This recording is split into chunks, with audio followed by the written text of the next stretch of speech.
जय जोहार संगवारी हो आज से लगभग 2 साल पहली एक गाना आए रही जे रही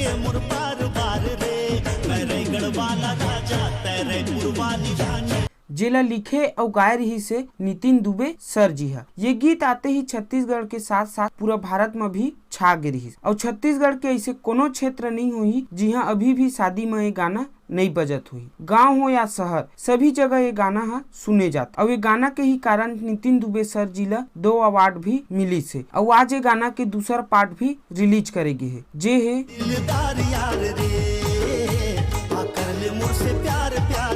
जेला Nitin Dubey official YouTube channel में रिलीज करेगी है जेकर गायक राइटर और स्क्रीन में दिखत है नितिन दुबे जी है और उनकर साथ दिखत है बहुत ही सुरीला आवाज के थनी शर्मिला विश्वास जी है। कोरियोग्राफी करत है बहुत ही अच्छा कोरियोग्राफर राम यादव जी है। ये तो गाना के कास्ट के बात होगी। गाना के बात करबो तक गाना तो अच्छा है लेकिन जो एकर पहली पार्ट रही से वो असर नहीं है। फिर भी गाना है बहुत ज्यादा अच्छा है। गाना में पूरा छत्तीसगढ़ के जिला मन ला भी बताए गए है और ये गाना के कुछ भाग पुराना रायगढ़ वाला राजा से ले गए है। गाना में नितिन सर के डांस भी बहुत ही अच्छा लगा थे और बाकी तो आप मन ला ये गाना सुने के बाद ही पता चली। तो संगवारी हो Nitin Dubey official YouTube channel में जाके गाना ला सुना और अपन मयारू ला शेयर कर और संगे संग हमारे वीडियो पसंद आई सोही तो वीडियो ला लाइक शेयर और कमेंट जरूर करू और संगे संग हमारे चैनल ला सब्सक्राइब करू। जय जोहार, जय छत्तीसगढ़, जय भारत।